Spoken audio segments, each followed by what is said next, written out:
welcome to a wonderful Psychedelics Today podcast in partnership with Pinni Baumol from Oxygen Khamzan in Israel. How you doing, Pinni? Hey, David. It's great to be here. Hello, everyone. It's a pleasure and an honor.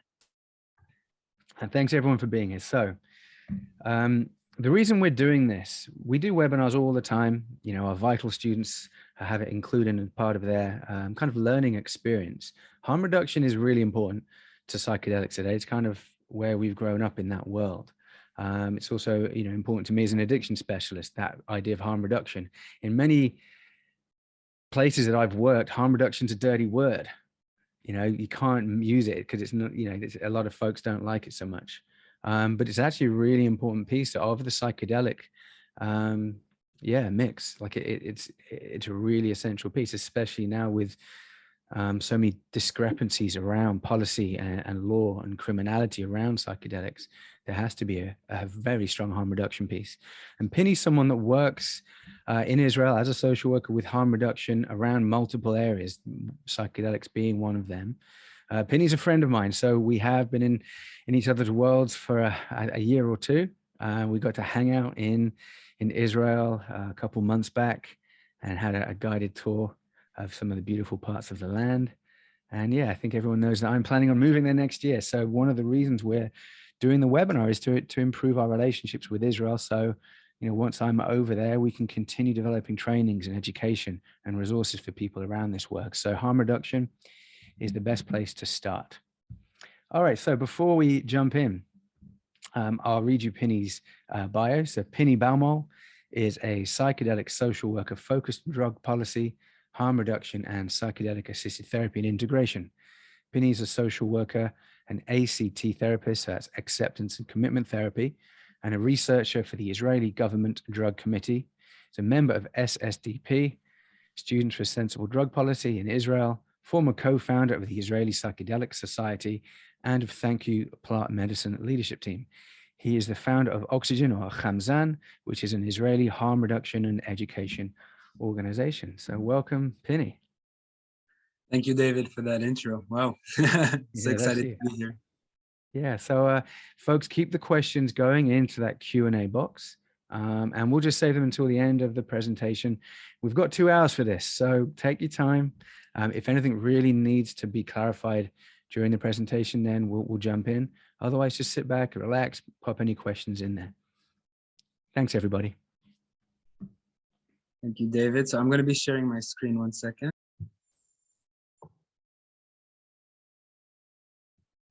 Okay, so can you see it, David? Yeah, looks good. Okay, great. So we're going to start.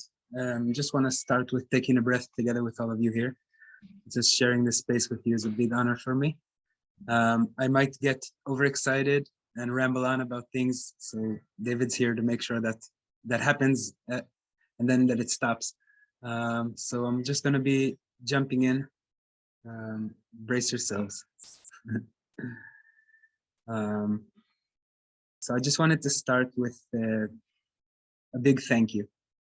And this thank you is maybe in contradiction to Roe versus Wade from last month. Maybe it's just the Jewish part of me that's remembering the righteous mothers of the Jewish people and the reason that we all came out of Egypt in our tradition. But I'd like to start by saying thank you to the special women who were bearing and birthing this revolution, the psychedelic renaissance. And I wanted to start by just acknowledging a sentence that Maria Sabina has left us that says, "You are the medicine." You meaning the person involved, meaning us. Another sentence I think that's important is one by Anne Shogan, who passed away just a few weeks ago. And she said, "Psychedelics help you reconnect with home, help you come back home." And this is something that hopefully today during this webinar over the next hour or two, I hope to be bringing you way, way deep into my home, to the country I live in, but also into the practices and beliefs and practices that I take part in. I wanted to thank also Karen Salfati, who's the head of MAPS Israel. She's on the center picture here in the middle. And just to mention that part of the money that will be raised from this webinar is going to be donated to MAPS Israel for research. Karen is the head of MAPS Israel and has been leading the way for MDMA PTSD therapy and research in Israel, amongst other really amazing projects. Another two short thank yous. One is to Natalie Ginsberg from MAPS, who a few years ago really inspired me with a single sentence that said something about social workers and psychedelics is something that should go together.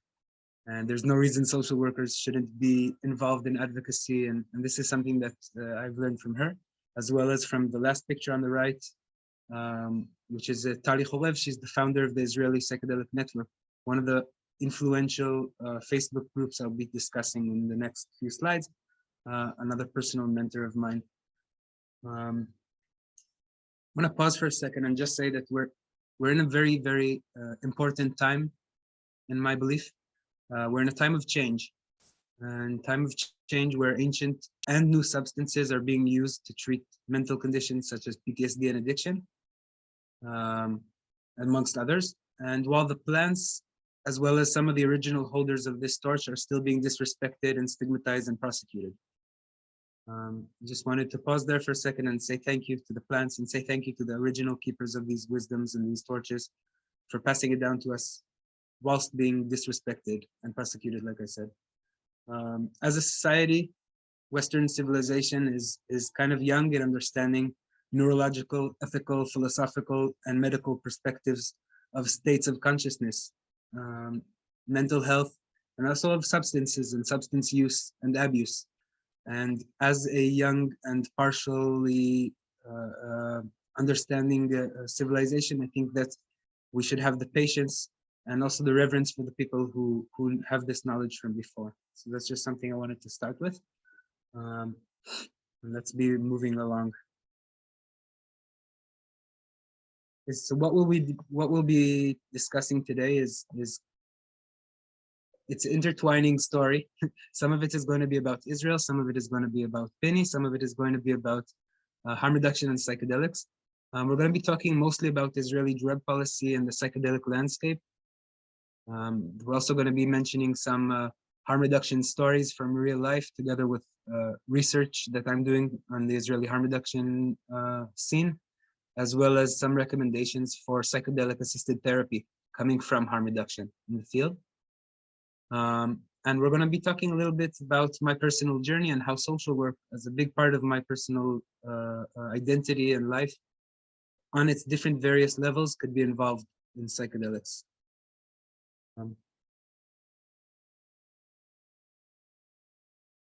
The learning objectives for today: I'd love it if we all finish this webinar knowing a lot more about the Israeli psychedelic landscape and more about harm reduction and mental health in Israel.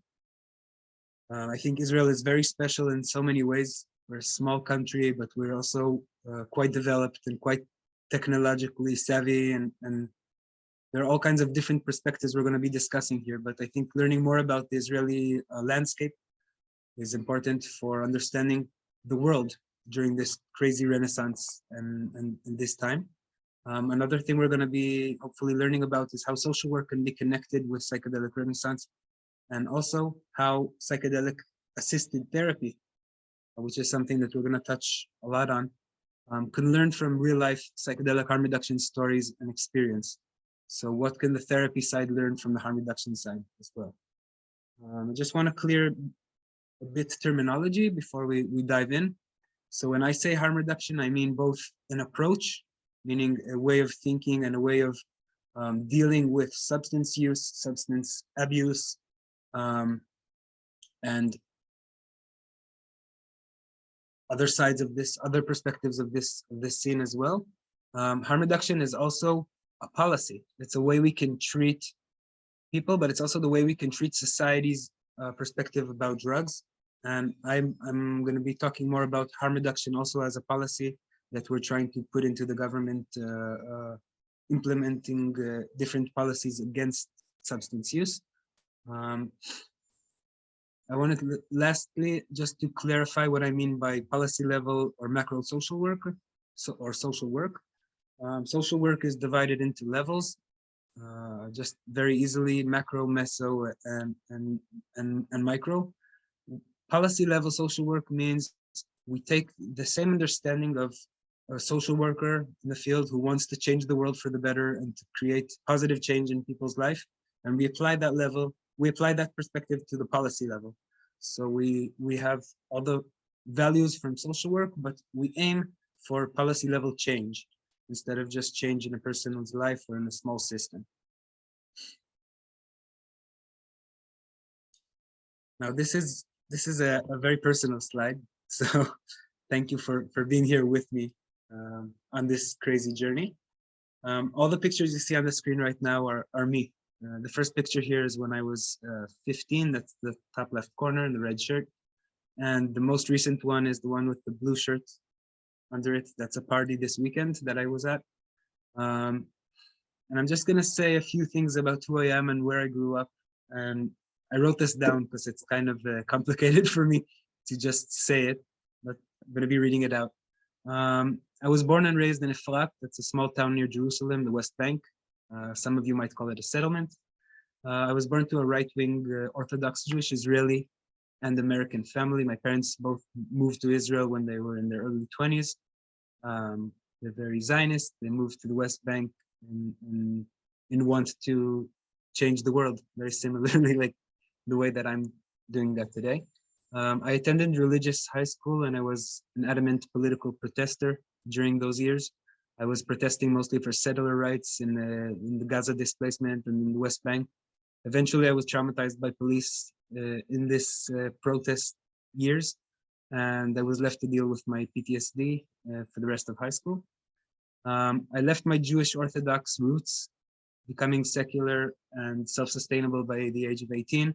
And I had my stomach stapled so I could volunteer and serve 3 years in a combat unit in the military here in Israel. As you can see on the picture on the top left, I was very much overweight. By the time I was in 12th grade, I reached north of 150 kilos. That's probably close to 400 pounds or so. Just guessing, I'm not sure about the pounds. After my military service, I spent 2 years in the south of Israel, basically recuperating in a desert town called Mitzpe Ramon, playing music in jams and doing all kinds of fun things with people and healing and focusing on what I want from my life. I later trained as a social worker with focus on policy work, like I said. And since my youth, and especially in the past decade, I've been personally witnessing and taking part in the psychedelic rave culture, in ceremonial and medicinal spaces, and in facilitated therapeutic sessions. And having seen some grim situations as well as some miraculous healings, my vision has become integrating my personal journeys and my expanded consciousness experiences together with my mental health situations into daily life, and also to help other people do it as well. So today, and this is who I am today, I act as a drug policy and harm reduction activist. And like David said, I was involved in different organizations and creating different spaces here in Israel, as well as in the international network through Thank You Plant Medicine. Today I facilitate personal and group integration processes with people. And I want to say that psychedelics and plant medicine have been an important and integral part of my life for most of my adult life. And they've helped me develop and grow more mindful and more heartful. And for that, I'm very, very grateful. That's this slide. Thank you again for being with me in this very, very personal moment. So here's one story from my life that maybe we can start. And then from this story, we'll go on into the more lecture side of this conversation. This past weekend, similarly to once every month in the past few years or so, I volunteered in opening a safe space in a small Israeli rave up north. As you can see, my blue shirt says Ish Tov in Hebrew, which means good person. That's our label. We basically run around the party, giving out water to people, inviting them into our safe space, and seeing if anyone needs any specific help. I'll be talking more about the organizations later. I just wanted to mention this story. In the party that we were yesterday, we had some, in this weekend, we had some really amazing closure. I had the privilege of meeting someone who came into our safe space a year ago in a different party. And having sat with him for more than 2 hours on that previous encounter, he was a young 20-year-old soldier from center of Israel. He was on his 5th or 6th LSD trip in his life, and it was very difficult to be him during that party a year ago. After sitting with him for more than 2 hours, he decided he wanted to go back and dance in the party, so he left our space. And about an hour and a half, 2 hours after that, a friend of his came running, calling for our help, saying his friend was running around naked, trying to jump off what he thought was the closest cliff. It was basically, we were on a hilltop and there was a few cliffs around, but he was basically jumping maybe 2 feet, 3 feet at a time and smashing into the floor. So basically what we did when we got there was physically try to hold him. We carried him up to our safe space. We got the paramedic to check out what was his situation. And we went back to holding space for him the way we do on many different occasions, except that this was very, very edgy. I mean, this was very, very, it was more than we usually do. Okay, we don't always save people's lives in a very, very physical sense. And this experience stayed with me for the past months. The day after, we called to make sure he's fine. He busted his spleen and he woke up in the morning. He didn't know anything about what happened in the party. He didn't realize he was going to try and kill himself. He went back to his military service a few weeks after an operation, and we thought that that's the last time we're going to hear from him. And then this weekend, he came over to us into our space and said, "Hey guys, you remember me? I'm that guy from a year ago.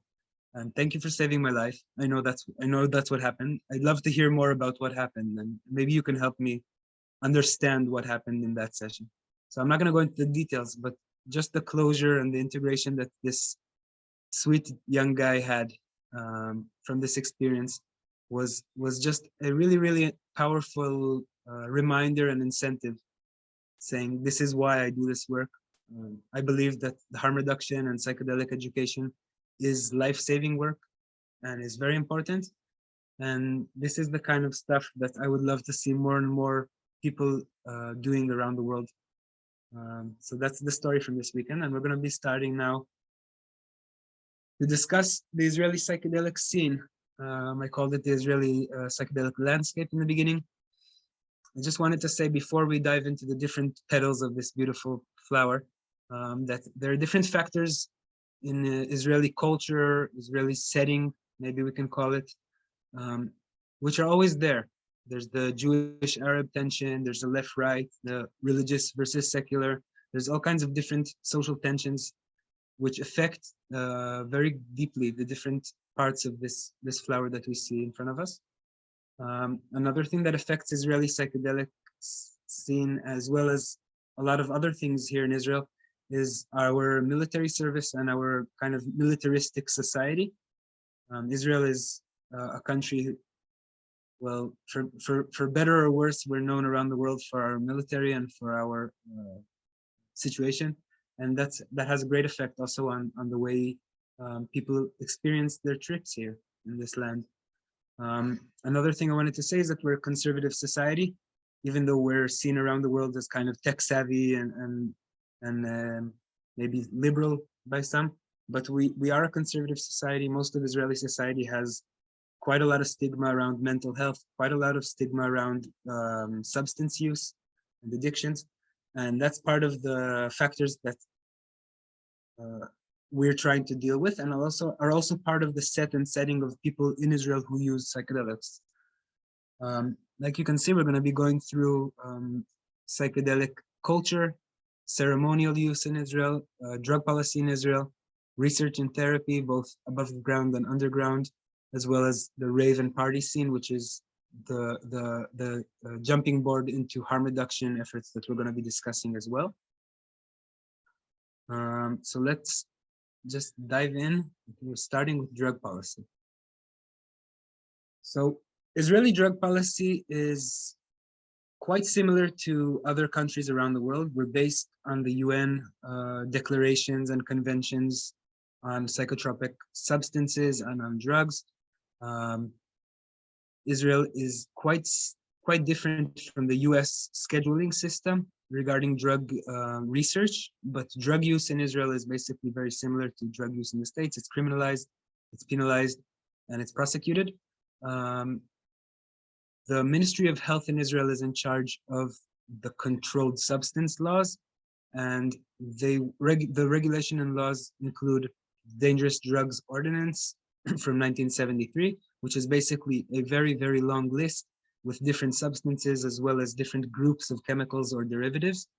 It used to be just a list. Now it's a list plus different groups. And this was done in order to try and combat what was called the legal high market.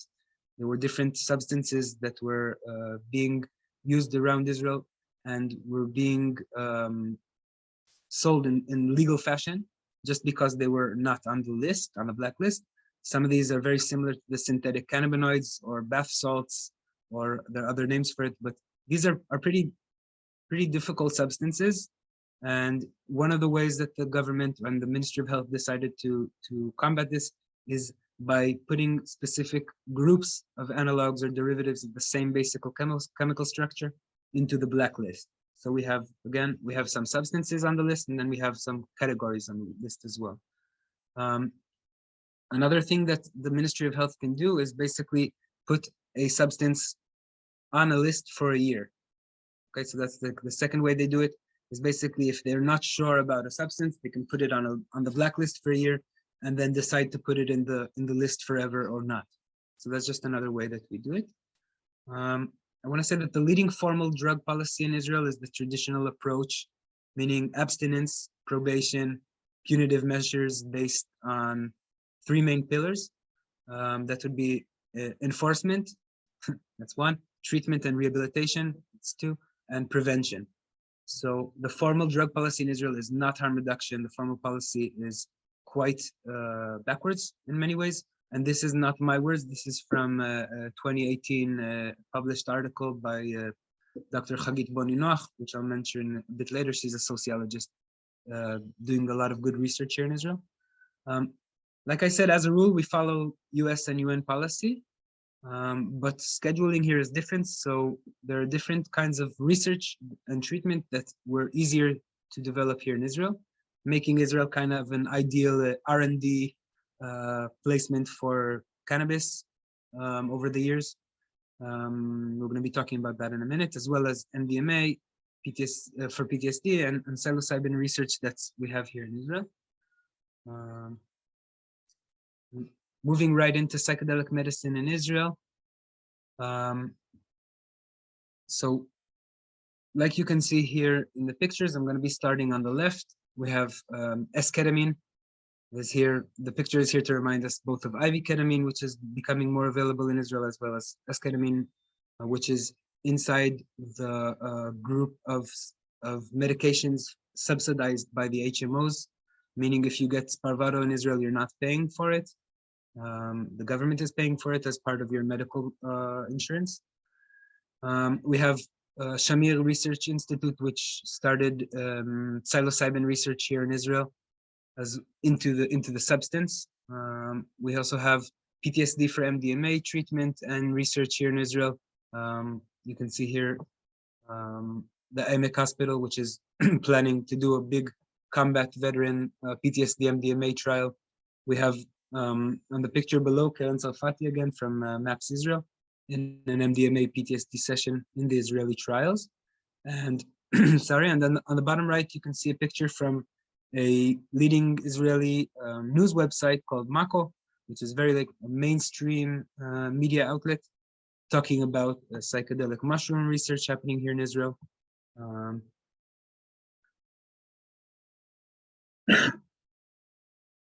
Sorry.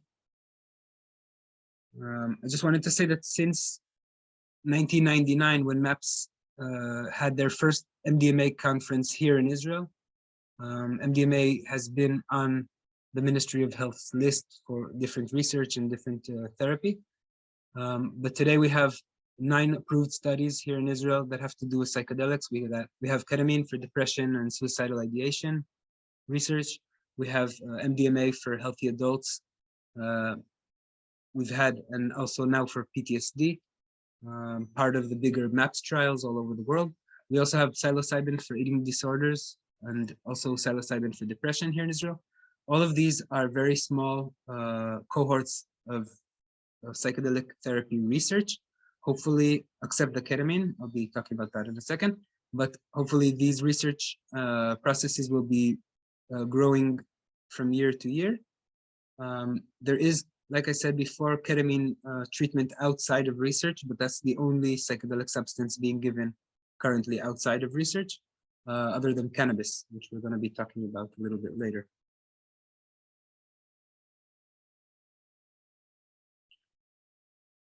Continuing with the psychedelic medicine and therapy here in Israel, on the top left, you could see that's an organization called Malpa. They have a really an amazing website for information, academic information in Israel. They started to create an academic forum a few years back as an NGO.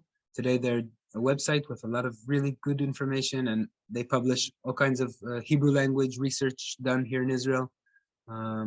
It's a nice place to visit. I wanted to mention the movie Trip of Compassion. Trip of Compassion was a movie done by Gil Carney a few years back, and it basically showed the process of MDMA PTSD trials with a few of the subjects, including their personal life, including the difficulties they've had and overcome, and the amazing healing process that they've had. This movie was ahead of its time in a few years, and it showed a lot of people who had no idea about MDMA or psychedelics or psychedelic therapy or healing, an opportunity that they didn't know about.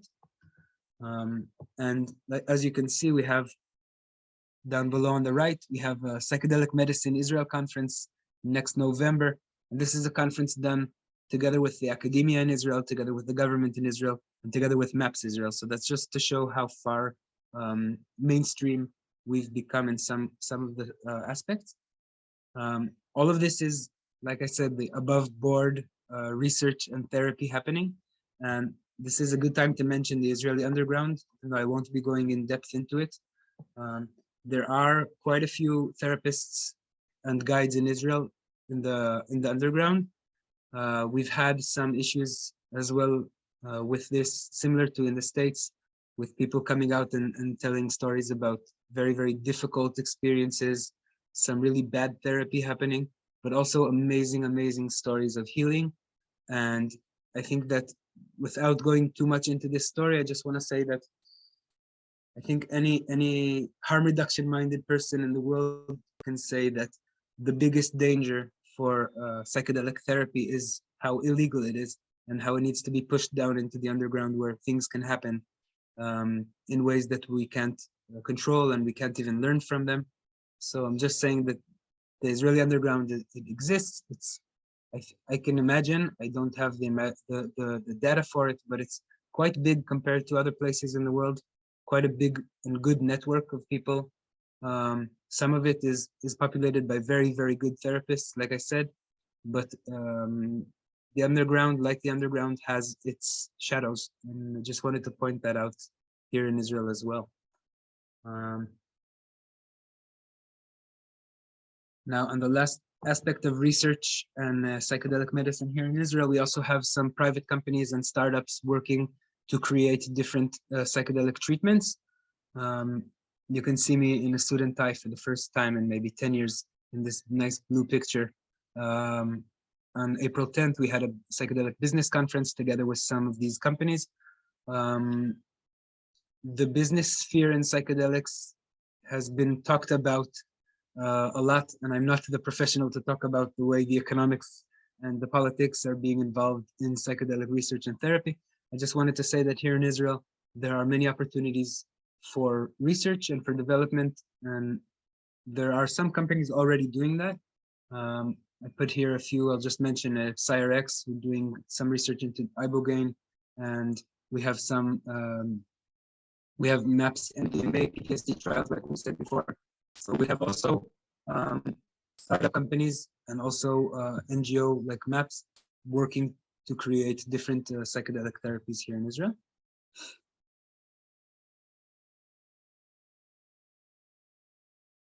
Now, going from psychedelics to cannabis for a second, and I think, David, you can agree with me that that cannabis is a very much underestimated psychedelic substance in many ways. So we've decided to put some cannabis here in the presentation for you as well. But the Israeli cannabis policy is complex. Okay, on the one hand, we've been known around the world as leaders in cannabis research. Most notably, we have scientist Rafael Meshulam from the Hebrew University, the man who was credited with isolating THC. So very big researcher in cannabis for many years. The Israeli government formally legalized medical marijuana for prescribed people in 1999. Since then, we've had a few different steps along the way on the medical side. In 2018, Israeli pharmacies started selling cannabis oil and then cannabis flowers in the pharmacies. 2019, the government de facto decriminalized the use of cannabis for citizens above the age of 18 when used in private possession today of a bud in your house is a fine, and it's not a criminal offense that is punishable by law. It's close to a $250 to $300 fine. At the same time, we have medical cannabis patients from very early stages, from 2010 and 2012, complaining about justly so, complaining about different problems in the supply, different problems in the way that the cannabis reform has affected prices. Today, an Israeli cannabis license is between 10 and, most of them are in between 20 and maybe 60 grams of cannabis per month. And we pay by the bag, meaning we pay for every 10 gram. In the past, it used to be you pay a specific price and then you get as much cannabis as your doctor prescribed. The way it works now, we have close to 110,000 people with licenses here in Israel for cannabis. And this is in comparison to just 7,000 in 2008. So that's, in 14 years, we have multiplied more than 10 times the amount, maybe close to 15 times the amount of licenses. Yet the price that people are paying today for their cannabis compared to 2008 could be 4,000 shekel compared to maybe 300 or 500 shekel a few years back. So that's also a big change for many people. More than half of the licenses here in Israel are for pain issues.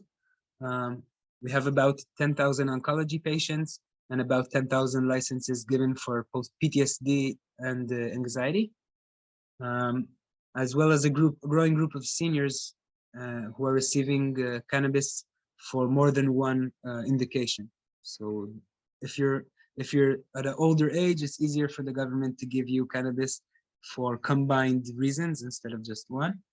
And I wanted to add that that's all on the medical side of it.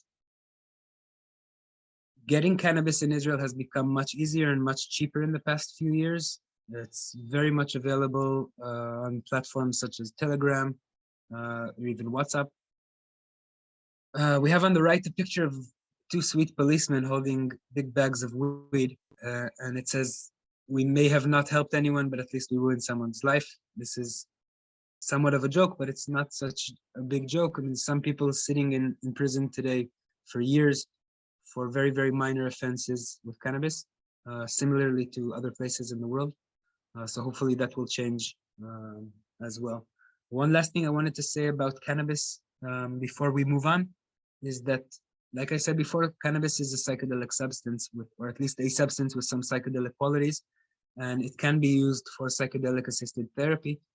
We have Sean here in the crowd as well. He's one of the few people here in Israel doing psychedelic-assisted therapy with cannabis, and I'm sure that that will be something that is worth investing time and money and thought in the future, because I really believe that that's one of the ways we're going to be changing the way people use cannabis into a much better way of use. Just take a breath here again. And this is Israeli spiritual or ritual or ceremonial use. I'm just going to be playing this short video for a second. Before I play it, I just want to tell you what this video is. This is a video of central Tel Aviv, Habima Square, for those of you who know Tel Aviv. This is the Unite in Babylon Sacred Singing Circle, which is basically a singing circle that gathers every few months in the heart of Tel Aviv. Most of the songs being sung, like the one you'll hear in a second, are medicine songs, are ceremonial songs, either from ayahuasca services or from other ceremonies, as well as rainbow songs and other songs which are today connected with the medicine space. Let's just listen to this for a second.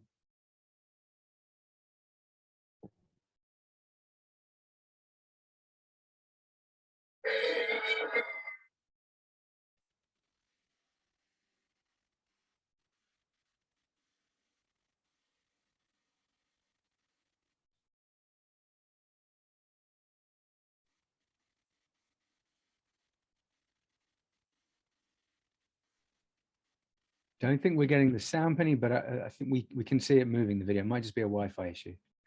Okay, so what you didn't hear was a bunch of Israeli people singing in Spanish and in Hebrew, some very famous medicine songs.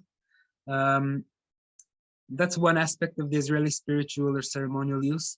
It comes through music, it comes through rainbow, it comes through different pipelines. Other aspects of ceremonial use here in Israel are quite traditional. There's this Smithsonian Magazine piece about how archaeologists found cannabis in ancient Jewish shrine from more than 2,500 years ago. So I just wanted to put that in here for mentioning the fact that we've been using substances on this land for many, many years. And in similar ways, or maybe in different ways, we also have traditional shamanistic rituals and ceremonies here in Israel. There are ayahuasca circles, there are mushroom circles, San Pedro circles, or Wachuma. And there are different traditions here in Israel as well. Another thing worth mentioning is neo-Jewish ceremonies or Jewish use of psychedelics. I put here the beautiful logo of the Jewish Ethnogenic Society, which is a group on Facebook that I'm so happy to see all kinds of amazing stuff there every time. But there are different Jewish ceremonies in Israel, some with ayah, some with mushrooms, and some of them are combined with traditional shamanistic perspectives. Some of them are very separate. So that's it for this part.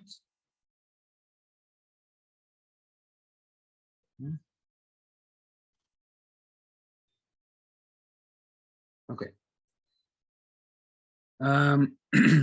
Moving from ceremonies to psychedelic culture in Israel. Like I said before, Israel is a country with a militaristic kind of conservative type of population, but there are many different psychedelic outposts in our society. There are a few very amazing Facebook groups that have been a very important part of the cultural aspect of learning more about psychedelics in the past few years. We have this picture of the parachute and the moon over there. That's the Israeli Psychedelic Network that I mentioned before.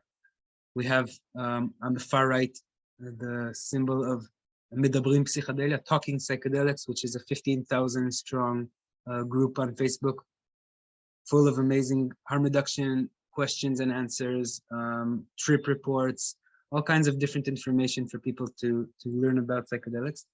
In the middle, we have a book by sociologist Dr. Ido Hartogzon, who also wrote the book on the left, American Trip. But the black picture in the middle with that psychedelic cover on it, that's a book put out in 2008 or 2009.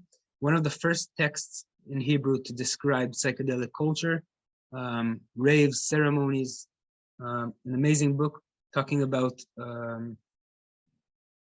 different technological aspects of mysticism in Israel and in the world.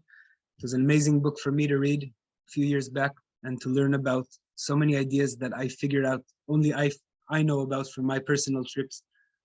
They've been so widespread.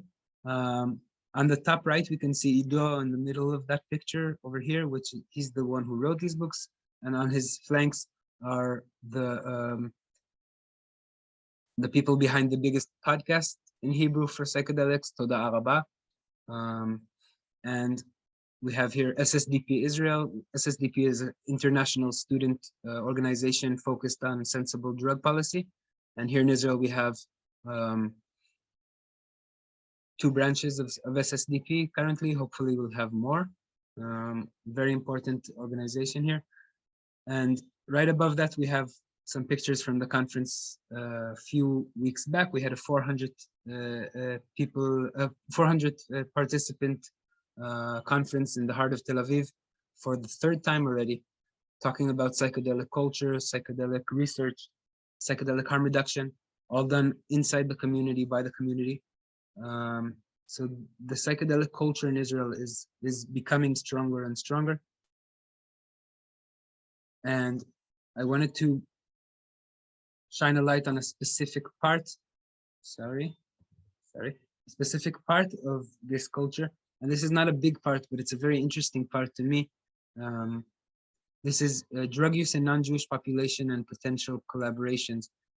Drug use in non-Jewish population, mostly when we say non-Jewish population in Israel, that's a nice way to say Arab population, but the drug use trends in Arab population are very difficult to find out. There's not a lot of research being done. There's not a lot of information. And the conservative kind of population that I was talking about before in Israel, well, the Arab population in Israel on a whole is quite a bit more conservative, especially in issues of drug and substance use. So we do not have a lot of information about this. I can say that I've known and I'm glad to be and proud to be a friend of several Israeli or Palestinian Arab psychonauts and researchers. They're here. It's a very quiet scene. And one of the things that was very special about this scene is research done by Leo Rosman together with Natalie Ginsberg from MAPS and Antoine Saka from Bethlehem and a few other amazing people, researching into the possibility of using ayahuasca or other psychedelics to bring together Jewish and Arab perspectives here in Israel, collaboration, hopefully even peacemaking someday. I just wanted to show one quote from the beautiful research that Leo was published. One of the participants, a Jewish participant, after doing an ayahuasca circle together with Arabs and Jews, said that you hear the language you most hated, and suddenly it is sending you into love and light. And that's the way it always is. It's just a quote that for me, it gives goosebumps for me to read this kind of message. Having grown up in the West Bank, having lost friends to what was then phrased by my surrounding as Arab terrorism, for me, just the fact that Arabs and Jews can take communion together and form community and communication around this communion is something that is very important to me, and I'm happy to bring here as well. I just want to point out that this is a very, very small part of the substance use here in Israel. It's not something that yet, hopefully it will become, that is widespread. But this is something that for me is a harbinger of hope for the future.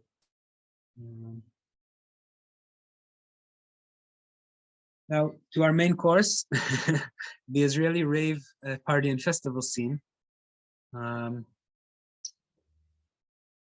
just want to say that this was my introduction into psychedelic substances, and this is where I felt at home most of my psychedelic career, and still do. The Israeli trance or EDM scene is a vast, amazingly widespread and wide known around the world. there's a joke that if you ask someone in a trance festival, how many Israelis does he think are in the world? They'll probably say 50 million or 100 million. And the fact is we're less than 10 million. In Israel, raves and parties have been more and more mainstreamed in the past decades. Initially, Israeli backpackers, after, as you know, as some of you may know, after the army, Israelis like to go backpacking around the world, mostly to South America or India, places where it's also easy to be acquainted with different kinds of substances. So in the 90s, Israelis came back mostly from Goa in India, bringing back with them both the substances and the music and the ideas for these kind of parties. Since then, raves have become very, very popular in Israel. We're going to be talking a little bit in the research part ahead of us about how it affected some of the policy. But most people here in Israel, I think, maybe others will say differently, connect these parties with drug use and drug use with these kind of parties. So they're kind of almost interchangeable. The government actually used to call raves in Israel drug parties or LSD parties. The Israeli party scene is, for me, very, very special. The fact that we have parties outdoors as opposed to clubs, and that we have opportunities to connect with nature and to connect with our surroundings and with people from all over the country, because we're a small country. You can see in the top picture here on this slide, we have a religious Jewish person putting on tefillin, which is a ritual that we do like religious Jews do every morning. And in back of him is a dance floor, basically, in one of these raves. And this would be something very normal for me to see in a party. This is not weird for me. And I'd like to say that some of the way that people feel about these parties and about this scene in Israel has to do with maybe some of our militaristic views or the military service that we've had, and then backpacking through India or South America and coming back. It's something that, even though 30 years ago it's when it started, people are still doing that. People still finish the army, go off to India, try substances, try raves, come back to Israel, like the idea, keep doing it. And that's something that it's been an integral part of our scene here. On the bottom of this slide, you can see some very famous Israeli names in the music industry, in the trance and EDM industry. Skazi, Infected Mushroom. To the right is a non-Israeli, but a very, very esteemed musician. Sorry.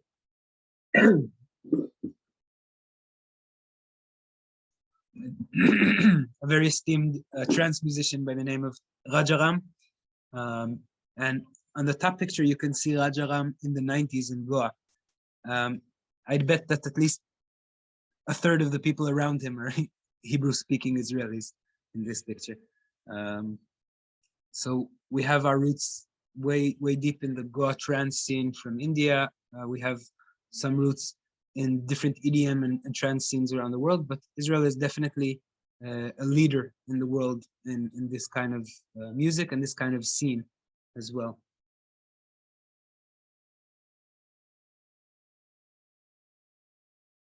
Now, in this scene, we have the Israeli psychedelic harm reduction efforts and organizations. The Israeli psychedelic harm reduction efforts have been started by very dedicated people. Some of them are actually here in the crowd today, and have been a very, very important part in bringing psychedelics or any substances actually into the conversation, into the harm reduction conversation, into the policy conversation. Here in this slide, we have three different organizations. We have the Israeli Safe Zone, which is the Burning Man organization here in Israel. The harm reduction inside the Israeli Burning Man. We have Elem, which is a youth work and street work organization that also has a specific project called Good People or Anashim Tovim, which I volunteer on. started by Sean Lacob, which is with us here almost, I think, 10 years back. And also Safe Shore, or Chof Mivtachim, which is another organization focused on creating safe spaces, as well as different education and holotropic breath work and transpersonal psychology and different things that have to do with harm reduction, psychedelics, and substance use here in Israel. In the picture here, you can see some of us trying to create a unified front in preparation for some of the work with the government. And here are some pictures from our work. On the right, you have 3 pictures of different safe spaces and different volunteers. On the left, we have a very special safe space that was created by the different organizations together. And this is the one with the beautiful ladies in the white vests.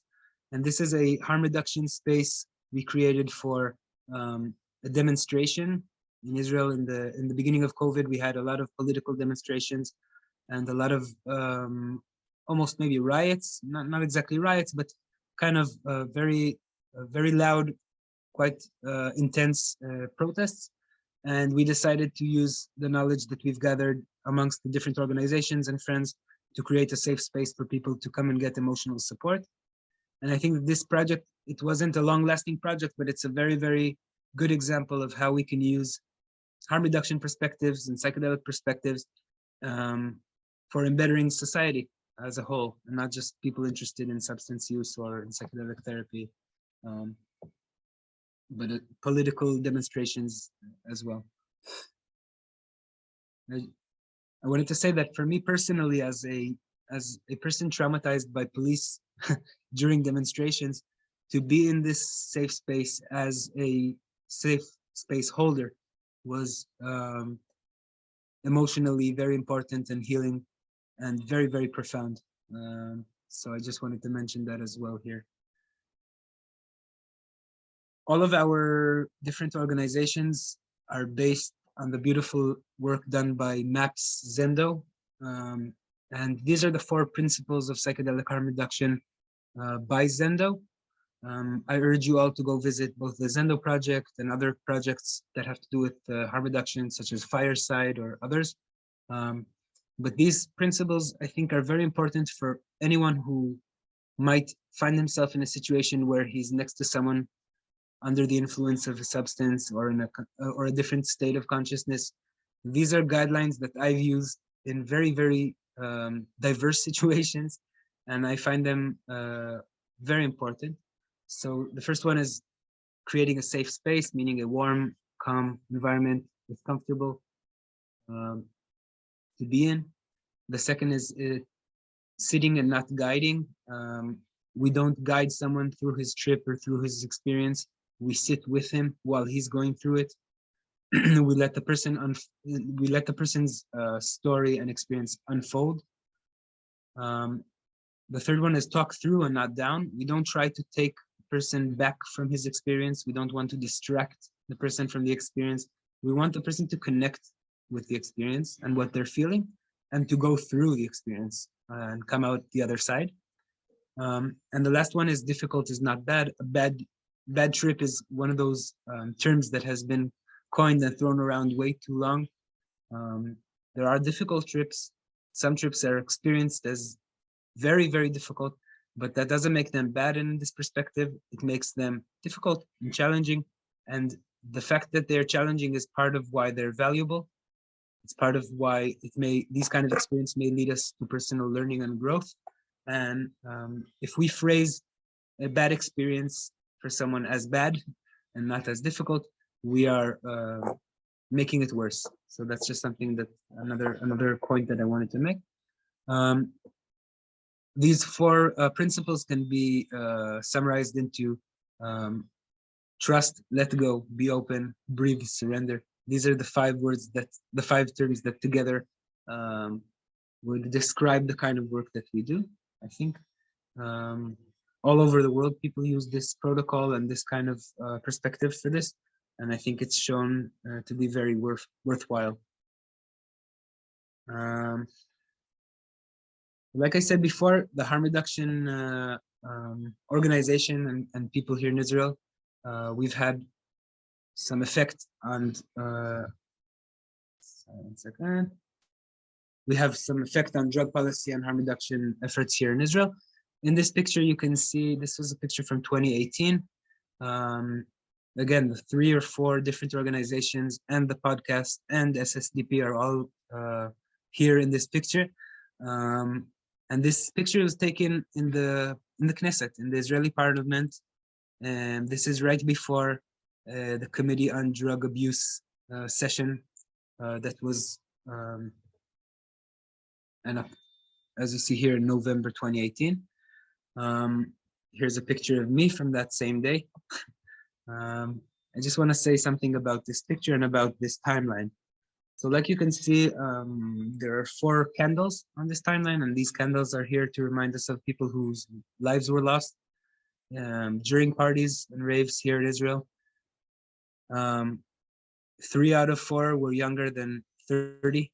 2 of them were in their early 20s. And this is just some of the people that we've lost to bad policy. That's how I see it. Bad drug policy, bad drug education, bad understanding of how we should be treating ourselves and others in parties and in such situations. In August 2017, there was a big case of Tar David. She was an Israeli soldier.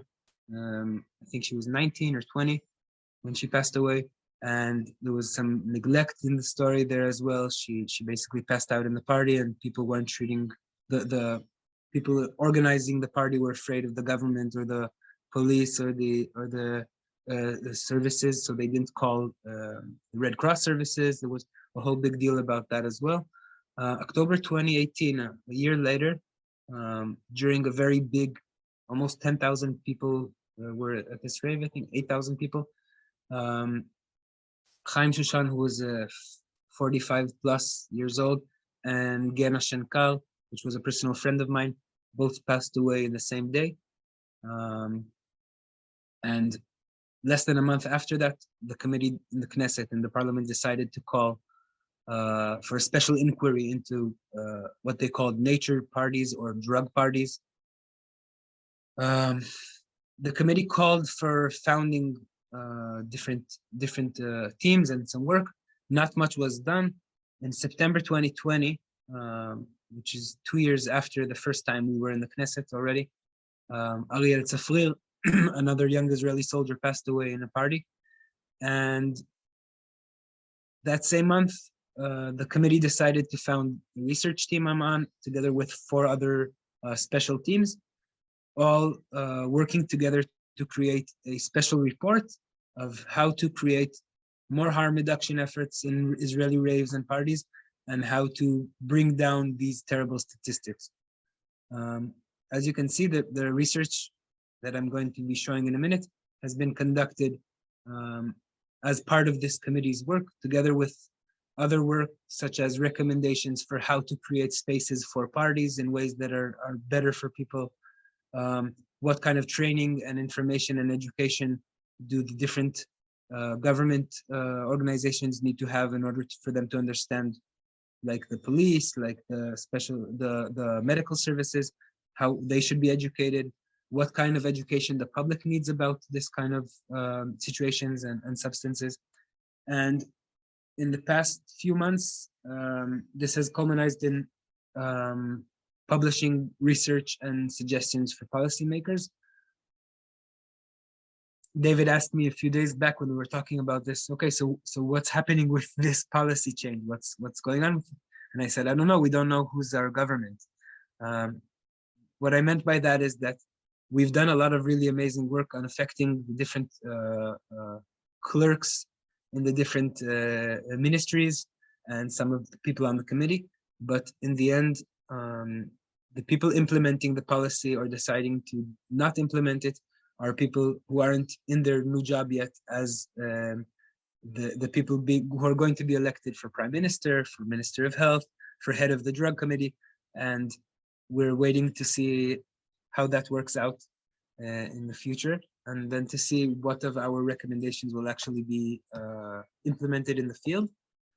Um,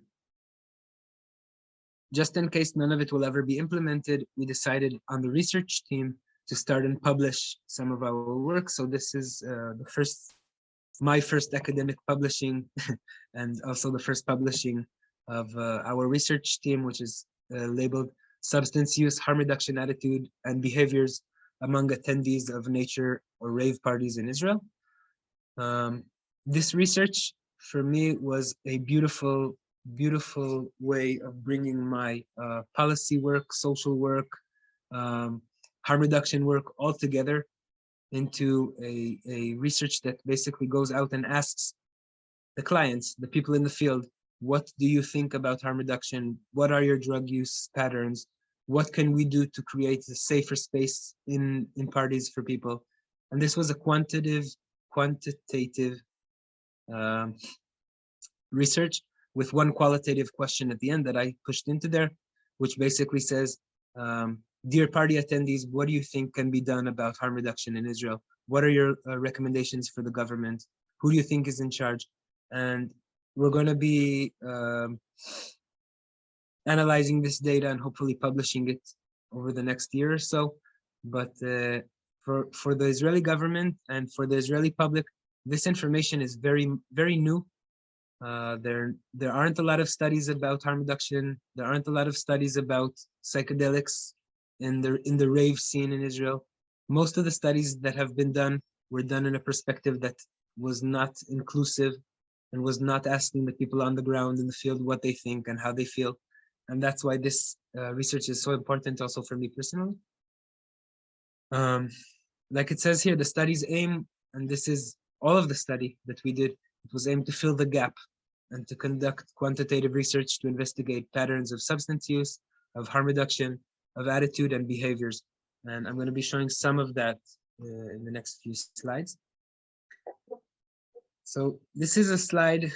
In Hebrew or in Yiddish we say tachlis. This is a tachlis slide. This is a real data, important to know data. What we did with this research is we circulated a questionnaire amongst people who we know that go to parties. And we asked them 25 different questions. Part of it was, what substances have you used in your life? Another part was, what substances do you use at parties? This graph shows some of the substance use in Israeli rave visitors. I just wanted to point out there were a few other substances that I cut out just to fit onto this slide, but you can notice that cannabis has bypassed alcohol with more than 10%, meaning more people smoke weed in raves in Israel than people who drink alcohol. For me personally, that's a relief. I think alcohol mixes very badly with most of the substances on the rest of this list. And therefore, I'm happy to see people are using less alcohol over the years in these parties. But as you can see, this graph shows also lifetime use, past year and past month. And some of the trends that are really interesting to me are the fact that LSD is one of the top, I mean, it was always one of the top substances for raves in Israel, but MDMA is getting closer. I mean, MDMA was higher than that, but LSD in the past year has passed MDMA here in Israel, as you can see in the blue line under LSD. Another thing that was very interesting for me was how psilocybin is becoming more and more found on the scene, as opposed to some of the other maybe more traditional party drugs like ecstasy here. Ketamine has also been rearing its head in our scene in the past few years. DMT and mescaline as well.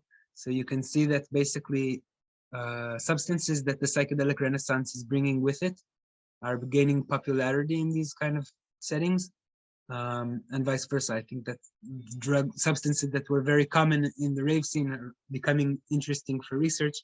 And in this way, these two scenes are affecting each other in a very interesting way. I just want to see that I haven't forgotten anything in this slide. A few more points of interest that came up in the research that are not connected with this chart, but are on the same piece of research.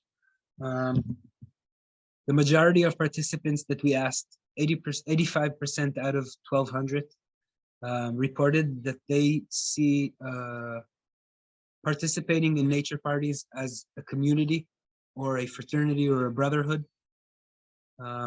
They feel very, very safe and at home in these settings. One of the things we checked out is where do you feel safest in the party? And the dance floor was the most safe area in the entire. 94% of the people said they feel safe on the dance floor in nature parties. I think that's something incomparable to any other scene, women as well as men. And I think that was another important part for me to see, that women feel safe in most as a whole in these kind of scenes. When we asked them who they'd turn to for assistance in case of emergency, most people said, 90% said they'd go to a friend of theirs. 66% said they go to a spouse they came with. Only 3% said they'd consider going to the police for help. And that comes together with the fact that 83% of people that we interviewed believe that the police are not acting appropriately or properly for the safety of participants in these parties. For me, that means we need to educate the police as well as the people participating. And that's something that we're working to create here in Israel as well. I wanted to read out also two of the recommendations at the end of our research that we said. One is that nature parties are not a passing trend. They're here to stay. They've been here in Israel for more than 30 years. And it's time that the government and the policymakers take that into account. The second thing that we said in the recommendations was, at the end, in the conclusions, was drug use at nature parties is a part of the party experience among many people, but it's not most of the drug use for any of the people that came. Meaning, when we ask people, is how much of your drug use is inside parties and raves, most of the people showed that they use substances outside of these parties as well. And for me, that means that if we can reach people when they come to parties and educate them about substance use in better ways, harm reduction and stuff like that, then we can use these parties as a place to do harm reduction for people who are using substances at home, at work, in the street, everywhere.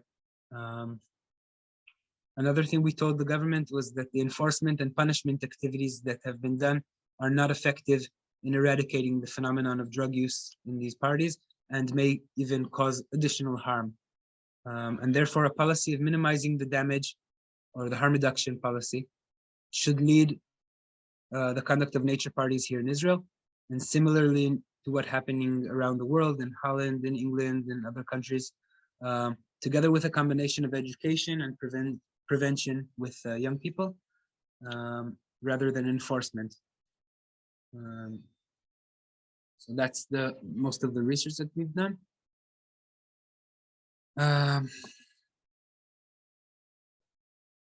This is one of my favorite slides in this presentation. And the reason it's one of my favorites is because as a person who's been through psychedelic therapy and who's very keen on seeing more and more psychedelic-assisted therapy here in Israel, I think that psychedelic-assisted therapy has a lot to learn from harm reduction work on the ground, in parties, in raves, in the streets. And I tried to narrow it down to three specific things. The first is that from psychedelic harm reduction, I've learned that integration is part of harm reduction, and community is part of harm reduction, and education is part of harm reduction. And these things are not just bonus stuff that we can do to have a better trip or to have a nicer healing processes. These are vital, integral parts of harm reduction. Integration and community and education are harm reduction. That's how I see it. And I think psychedelic-assisted therapy can learn from this, because psychedelic-assisted therapy right now is happening in kind of a lonely perspective. People are going through their therapy and they're not part of a bigger group of people they don't have that community, they don't have the integration opportunities, and they might not have the education that the harm reduction space has. So that's something that I think we can give to psychedelic assisted therapy. Another thing is that safe spaces can teach us about guiding non-ordinary states of consciousness everywhere, whether in a psychedelic assisted therapy session, whether in mental health settings where we have people in non-ordinary states of consciousness. We can learn from the Zendo principles that I've stated before, and we can learn from the way safe spaces act for these states everywhere. And third, and this is something that Ido Artogzon in his last book, American Trip, stresses a lot, the context is very, very important. And the context is, we all know about set and setting. We've been saying set and setting and integration for the past 5 or 6 years already on every platform possible. But another very, very important part of context is cultural aspects. And like I said before, the Israeli cultural aspects, like tensions between different fractions in our communities, or the Arab-Jewish tension, or the militaristic Orthodox state of mind that we're in. All of these are very, very important for psychedelic-assisted therapy to take into consideration as well. And I want to go from here into talking about psychedelic social work for a second, because when I went to school for social work school, one of the things that was drilled into my brain in almost every lesson and almost every course is how social work starts from where the client is. Social work takes into account cultural aspects. Social work, it wants to be multicultural and wants to help people in a way that takes into consideration their background and their belief system and their environment. PIE, person and environment, is something that I think there's not a social worker in the world who doesn't know what that means. And person and environment on a perspective of psychedelic therapy means we need to be aware of the context. We need to be aware of the broader cultural aspects as well. So moving from that in a little bit deeper into social work and psychedelics, like I said before, social work has different levels or tiers. And I think on the various levels of social work, psychedelic assisted therapy and psychedelic harm reduction and stuff like that are very, very important. And I think it's our job as social workers or as therapists or as people who are socially inclined to help to see these different levels. On the very, very simple, direct micro level, therapy and mental health, psychedelic renaissance has been very, very important for shifting the perspective on what mental health is, what mental health needs from therapy. And I think social workers really need to update what they know regarding therapy and mental health. I put a picture here of a beautiful piece by Courtney Hutchinson and Sarah Bressi, two social workers who wrote about why social workers should acknowledge and inform themselves about psychedelic assisted therapies so they can help their clients dealing with different mental health issues.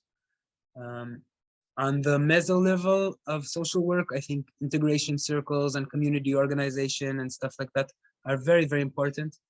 I think we have a big job cut out for us in creating community spaces where people can integrate, community spaces where people can heal, community spaces where people can discuss and create conversation about their experiences. And this is all in the mainframe of social work, in the way I understand it, at least.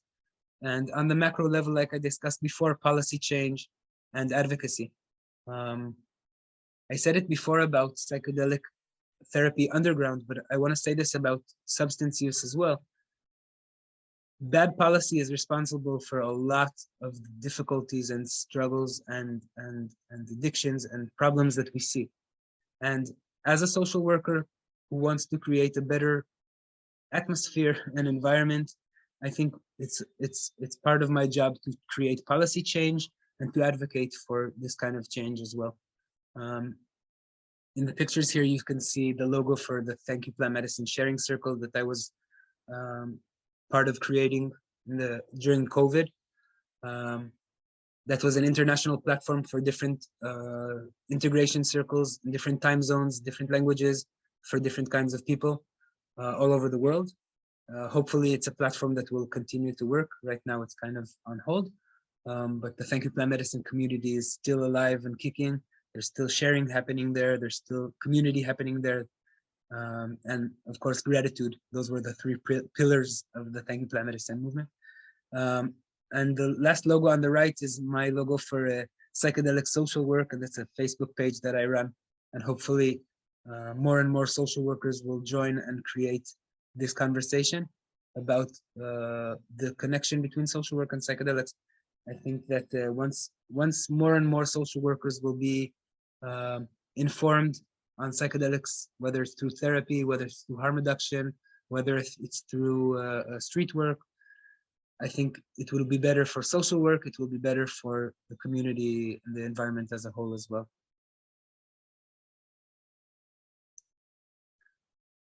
And this is a reminder to myself to breathe for a second.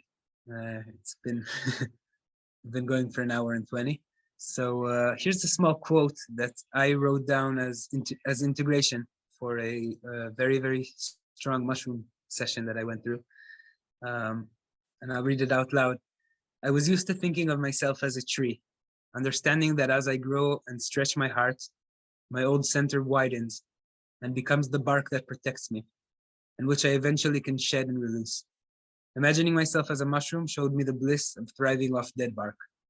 And this is something that, to me, it means we've been handed, and as social workers, as advocates, as psychedelic therapists to be, we've been handed a situation that's kind of messed up. There's bad policy, there's prosecution, there's stigmatization. That's all dead bark. That's all stuff we can thrive on if we understand the situation, if we're willing to put ourselves in the front, if we're willing to be authentic and open about our experiences and how they've helped us. I think we will all thrive moving forward as well. And just before we finish, I just want to share a bit of my dreams with you. My psychedelic dreams change, but these are two ideas that I've had for a long time that I'm hoping and wishing for them to move forward. The first, I told David, psychedelic social worker paradise. Trauma-informed, harm reduction-based psychedelic-assisted therapy, which is already happening. But I want that in an integrational community setting, meaning in a community that knows how to integrate these kind of healing processes and to create from healing into growth as a community, moving from treating our pain to cultivating our dreams together in the community. And the second thing I wanted to share with you as a dream is a psychedelic research center. Like I said before, the non-Jewish population in Israel or the Arab population in Israel, together with a lot of other populations in Muslim countries around us or in other Arab countries around us, don't have too much opportunity to discuss psychedelic experiences or to bring out the amazing experiences that they've been through and the healing that they've come across. And I think that maybe piggybacking off the Abraham Accords, which were signed in the past 2 years, and maybe also in connection with the beautiful ayahuasca Jewish Arab circle and research that I've mentioned before, I think that having a cross-cultural center for qualitative research, not for medicine research, not for therapy research, for experience, for understanding who we are and how we can better ourselves and other people around us.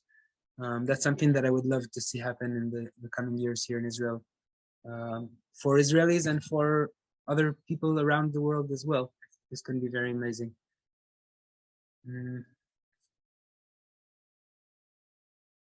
And here I'm going to stop and say thank you again.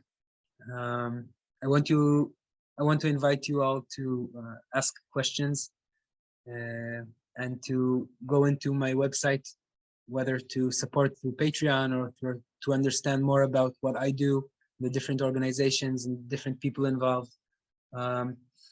Either on my website or on Facebook. And you're all welcome to reach out to me in different ways and ask more about what I've said today.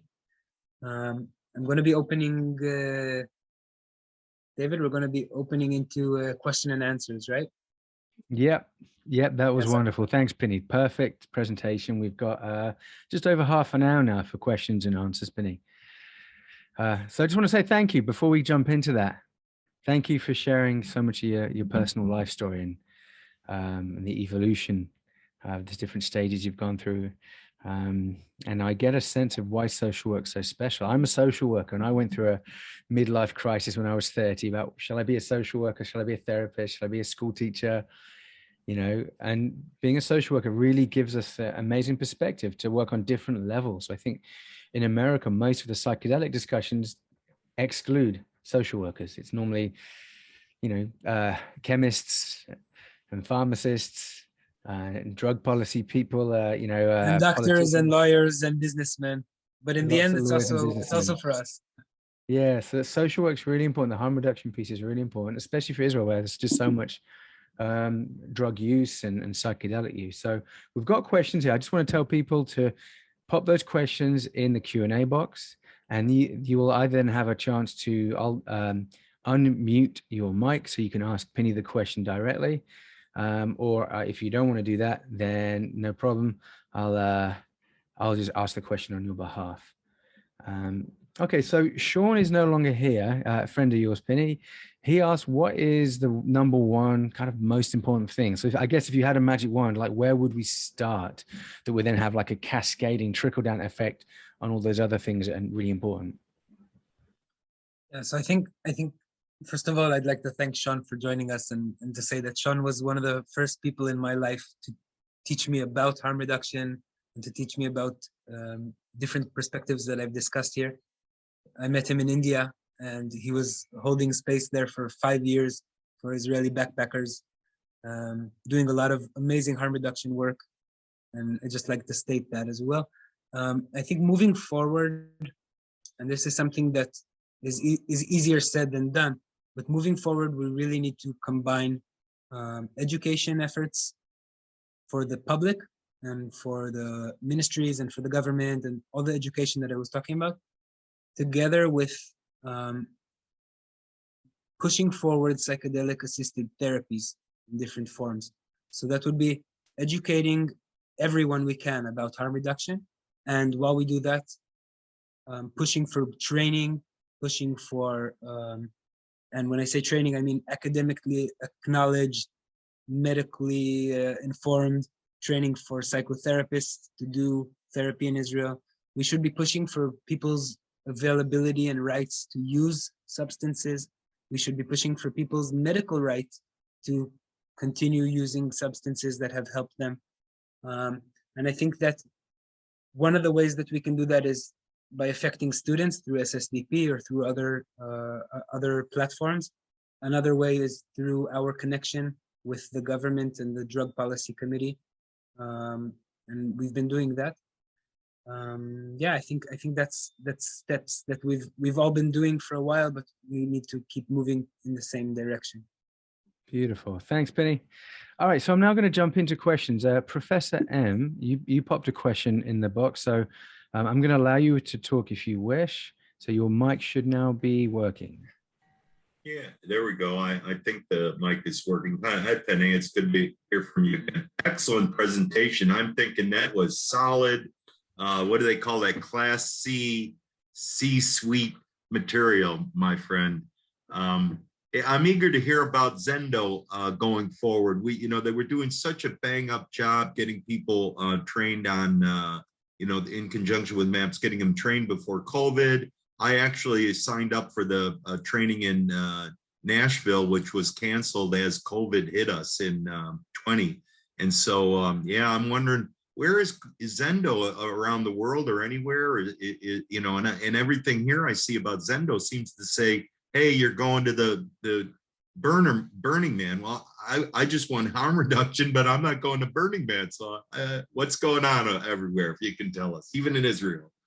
Yeah, so I'll start just saying what I know about Israel, and there are a few things I know about the States as well, but it's amazing to hear your voice again. It's been a while. I just want to say that let's make a separation between the material. Okay, so Zendo is a protocol for me. It's not an organization anymore so much. I mean, it is a part of MAPS, but when I say Zendo, I'm talking about the protocol that they put together, and maybe even not the protocol, but the perspective, the psychedelic harm reduction perspective that I've discussed. There are various trainings in Israel for people who would like to volunteer in different organizations doing safe space work. So, for example, Safe Shore, which is one of the organizations, they have a training maybe every month, and they do an in-person full weekend training retreat, and people go there and learn from firsthand how to hold space, how to manage in situations with people under the influence of different substances, how to integrate and share with each other afterwards, and whatever tools they need for that. And like I said, this is based on the Zendo perspective. It's not under Zendo or MAPS. It's different organizations using this protocol. In similar way, I think there's trainings in the States that you can access. I'm just throwing this off the top of my head, but there are different, maybe NEST is one place to look for some kind of training about harm reduction. I don't know if they're enough, but I would look for harm reduction trainings. They shouldn't be expensive. They shouldn't be so big. We're talking about maybe 10, 15, 20, maybe 60 hours if you're really going into it deep. But I don't think that this is something that should be expensive or difficult to find. I want to differentiate between psychedelic training, whether it's for sitting, whether it's for therapy, whether it's for information, from harm reduction trainings. Harm reduction trainings include different substances that might be frowned upon by psychedelic therapists. Harm reduction trainings include different situations that have nothing to do with the substance, but with different feelings that people have. So I'm saying let's differentiate between psychedelic therapy and harm reduction trainings, and I hope that was helpful. Thanks, Pinni. I want to ask a question myself, and actually, I was going to say, Pinni, can you just stop screen share just so we can see your face in all of its glory, please? There we go. So before we went live, Pinni said to me, I'm open to personal questions, real questions about me and my life, and that's part of your work. And so I wanted to ask you, Pinni, looking at those photos of the different stages of your life's journey and how you've evolved through them, and also most recently, I know you've been stopping using tobacco, cigarettes. So that's the latest evolution of you, like in the last couple of weeks. How would you say psychedelics specifically? Can you look back and remember any moments where, with the benefit of using psychedelics, something inside of you spoke differently, felt differently, or gave you an insight or a spark that did, when you look back, help that evolution unfold? Sure. It's thanks for asking me a question about my personal life.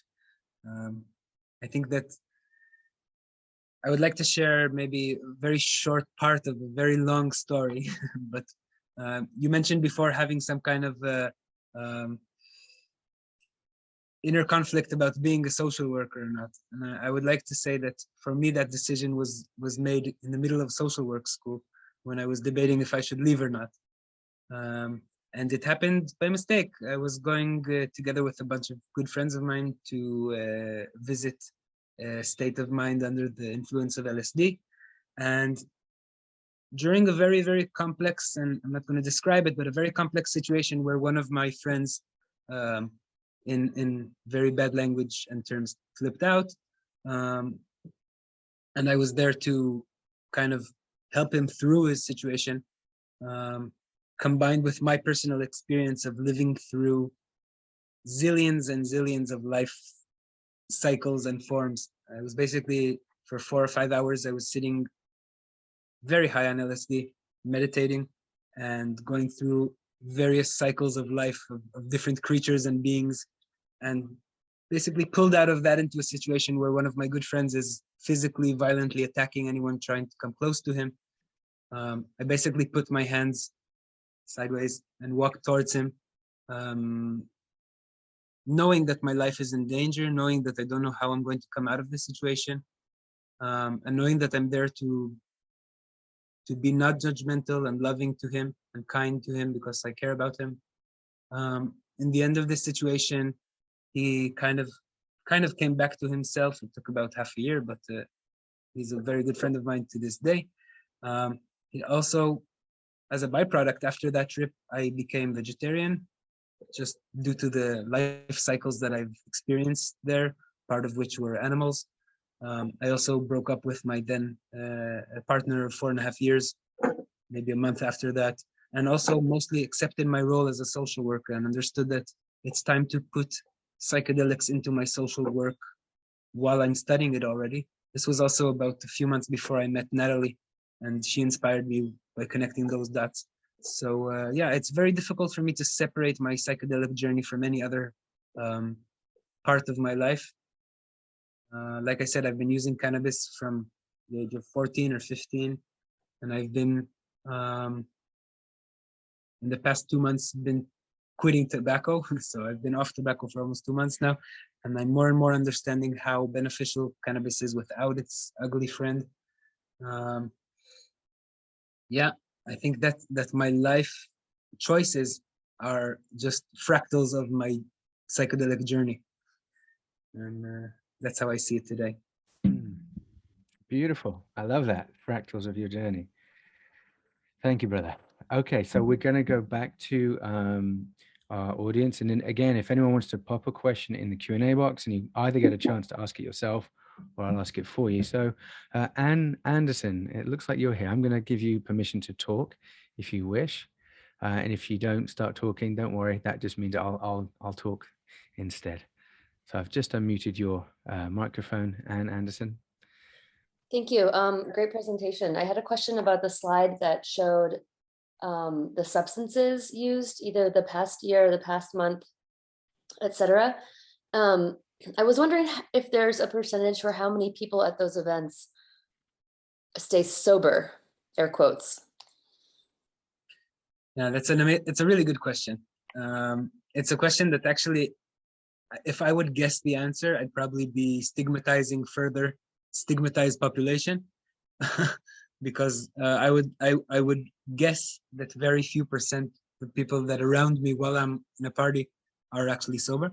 The truth is that there are quite a few people, and percentage-wise, I don't have the exact number, but if I figure it out from the people who answered the different questions, I can estimate that about 15% to 30%, it depends on which party, some maybe even 50%, but I think it would be safe to say that probably 15 to 20% of almost every party you go to, there'll be people there who are either completely sober or very close to sober, meaning a little bit of alcohol or a little bit of cannabis, but on the whole, at least in the way they perceive themselves, kind of sober.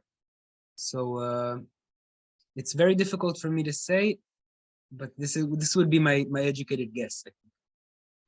Great, thank you. Thanks a lot, Pinni.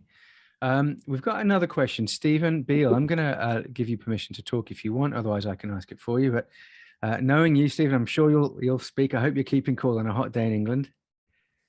Thank you, David. Yeah, I was really hoping to be on camera, actually, so I got my top off.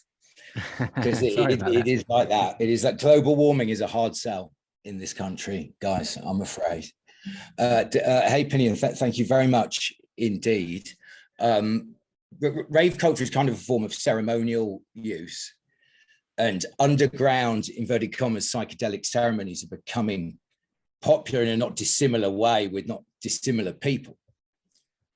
Understandably, perhaps there's a sense of caution around them from some voices in the space. I mean, I've been one or two have been amazing, but yeah, you know, I can't say I'm evangelical, especially when it comes to, say, strong psychedelics and masses. Equally, you know, codes of appropriate behavior formed organically and quickly in the UK rave scene.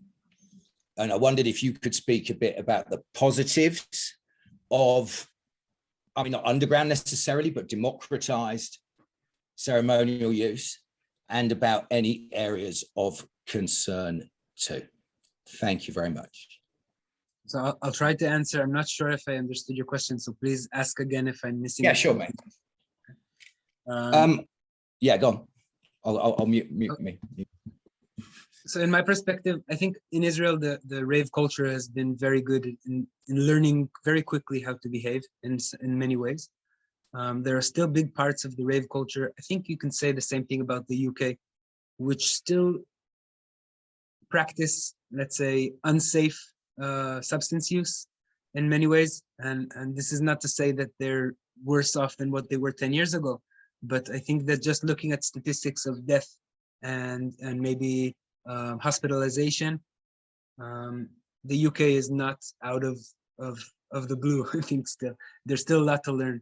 And I think similar things. We have the worst drug problems in Europe, apparently. Sorry. Yeah. I think the UK scene is actually a scene that I'm following for the past few years, and it's getting much better in the way that it's treating itself. I think the same could be said about Israeli drug scene. Not the same can be said about other countries in many forms. I want to say that the traditional ceremonial space, at least in Israel, when it met the kind of people that come from rave culture and trance culture, it became kind of a hybrid. So I don't know if it's similar in the UK, but we have people, including myself, who participate in ceremonies maybe a week after we go to a rave, or even see, I mean, personally for me, one of the holiest places in the world would be a trance dance floor, if done correctly. That's a place of worship for me. And it's a place of very, very deep understanding and connection to myself and to people around me when it's done correctly. And I think the same can be said about the underground or the ceremonial spaces here in Israel. Some of it is being done very well. Some of it is being done in ways that is completely ignorant of either traditional senses or maybe guidelines or harm reduction sides of things. Even in very, very simple facts like, do we talk during ceremony or not? Or do we play music or not? There are different traditions being formed right now. Not all of them are informed harm reduction wise. Not all of them are informed traditional wise. Some of them are pretty culturally appropriating in many forms. Some of them are very interesting, but I don't see a consistent form that I can say, okay, Israeli ceremonies are like this, or UK ceremonies are like that. So it's kind of difficult way for me to answer, I think.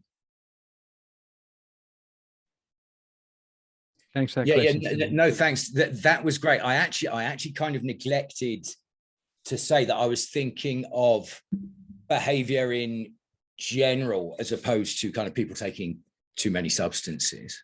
But that was still a fantastic answer. Thank you very much.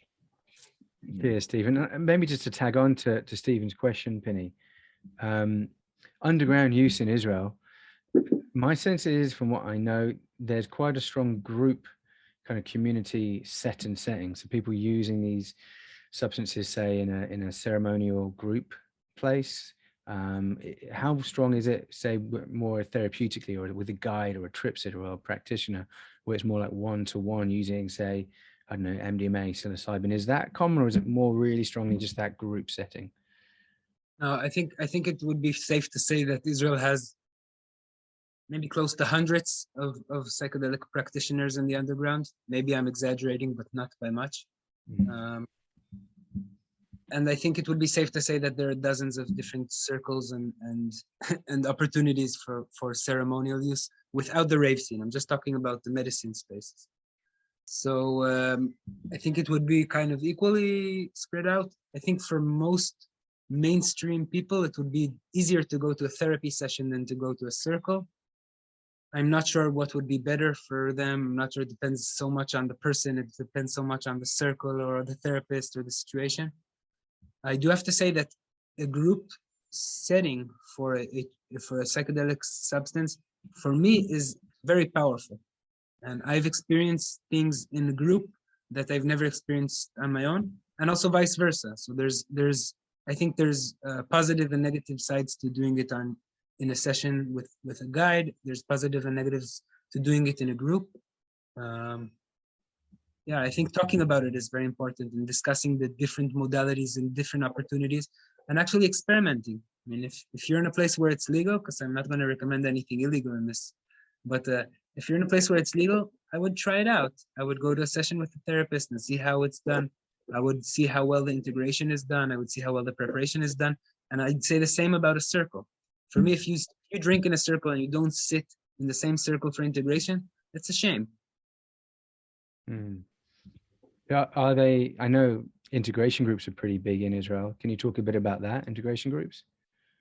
So I think that almost 3 years now, but we started from 1 or 2 integration circles, and then the plan was that each of us participants would be hosting circles. So about half of that happened. So there were, I think, within the past 3 years, there were maybe 5 or 6 different circles formed. These are either weekly or bi-weekly meetings where people can come and share and integrate together, hosted by people who have understanding in harm reduction and in facilitation and integration. COVID was amazing for integration because we moved to Zoom, and then we had much more people. I mean, I was creating platforms all over the world for people to come and integrate.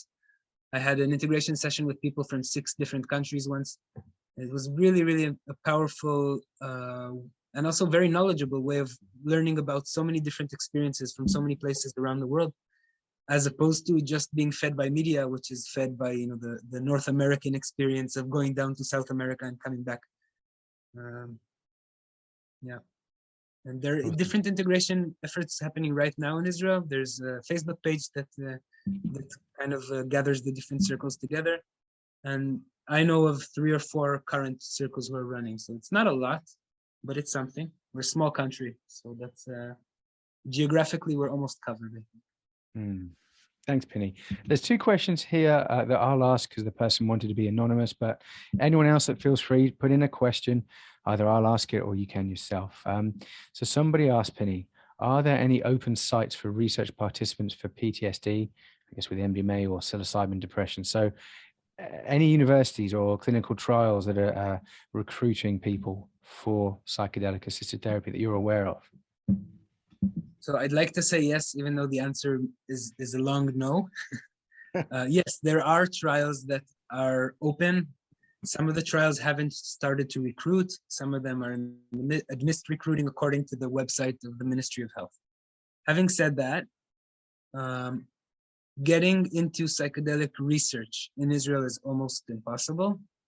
I mean, if you think about it, we have more than 10,000 PTSD people with cannabis license, but we only have less than 100 people who are going to be treated with MDMA for PTSD this year. So the odds of you getting in are quite small, and you'd have to wait for a long time. Sadly, not only in research, I've recently heard that also in the esketamine treatments, the Spravato treatments in the different hospitals in Israel, it takes time to get an appointment and to get treatment, even though this is emergency treatment for suicidal ideation and stuff like that. I'm working on creating some kind of platform for people to see the fact that it's very difficult to get into these treatments. But joining into the second question, there are no current Israeli universities pushing for psychedelic research. So there's MAPS Israel, who's pushing the different hospitals to do it and supporting them in it. And there are different people who are pushing it through clinics in hospitals. The academia in Israel has not yet jumped on the psychedelic wagon. There is Reichman University, which is used to be called IDC in Herzliya, are involved in some research, and in Beersheba University is involved in some research. But there isn't an Israeli psychedelic research center in the university yet. Hopefully that'll be coming. Sounds good. Thank you. Okay, so I've got a few other questions I prepared as well. If anyone else wants to jump in, go ahead. So Pinni, I wanted to ask, zooming out, like away from just psychedelic drugs, what are you seeing, or what do you know about non-psychedelic drug use in Israel? So things like, alcohol, tobacco. I know there's a lot of Israelis smoke, but alcohol, tobacco, opioids, meth, things like that. How common is it? And also, is there a conversation around harm reduction with those drugs, say safe injection sites or drug testing? Is that allowed to buy drug testing strips? Because I think up until very recently in America, I don't even know if the bill's passed yet, it was actually illegal to own drug testing kits, say for opioids or MDMA. So it's drug paraphernalia. So what's happening in Israel around addiction, also overdoses, what kind of drugs, and is harm reduction happening there? Yeah, so I'll start and say that there is definitely harm reduction regarding other substances other than psychedelics in Israel. There is a project called Izhar, which is pushing for safe injection sites.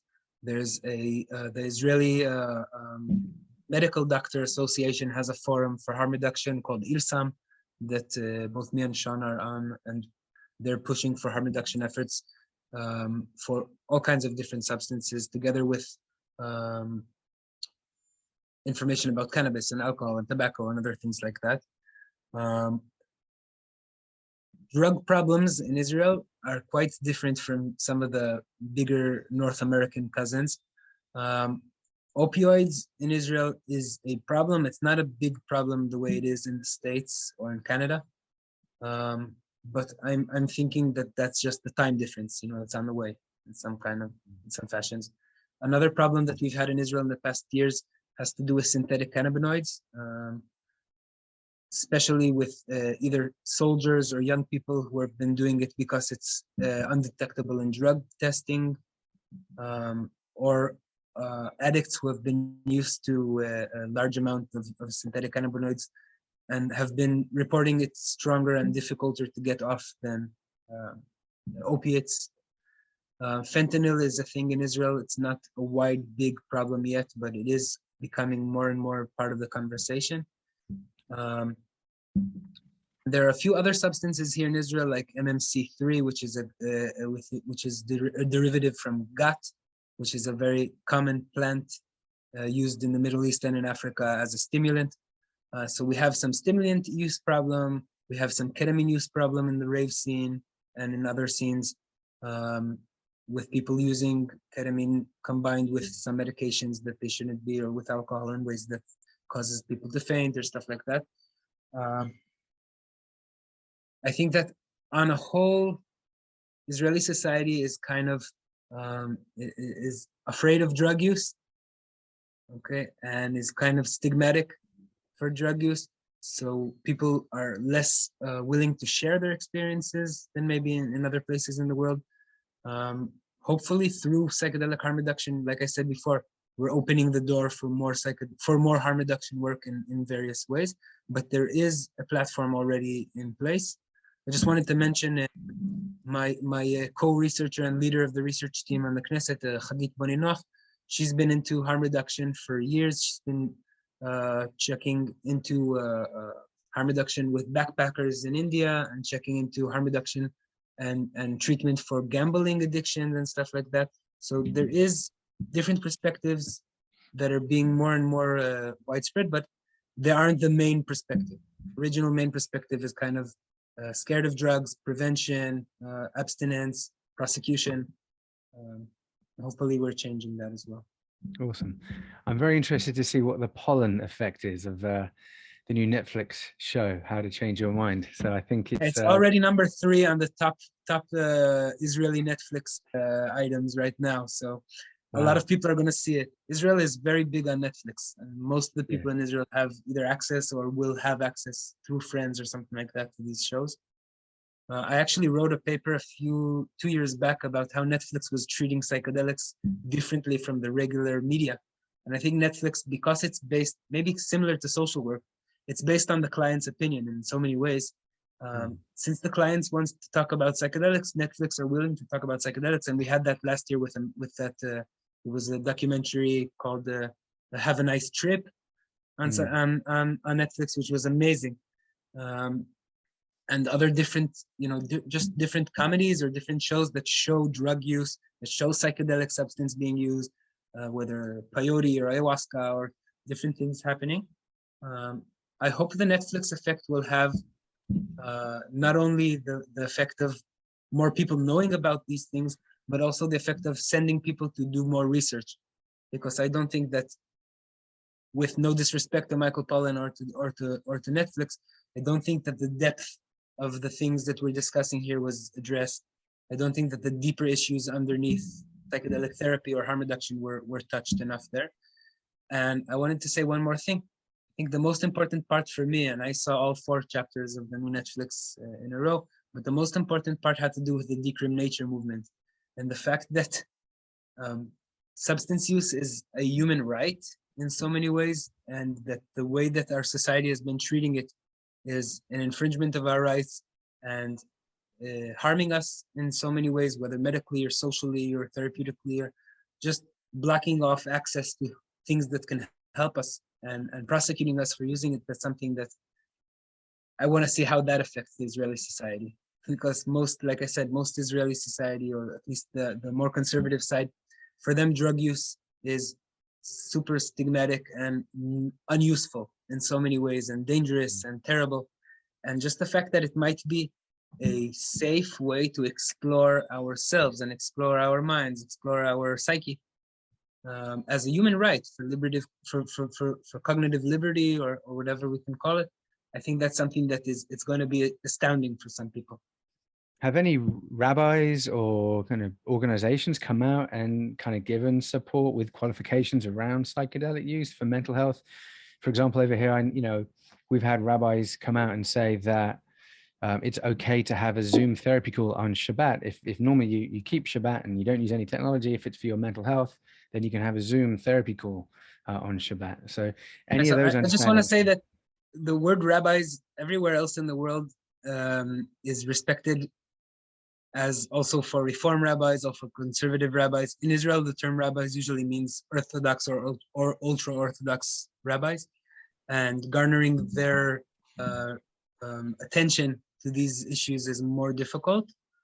I personally know of some rabbis who would be for it when explained in the right way, especially if it's a medical situation, especially if it's a mental health situation that affecting, let's say, families or communities or things like that.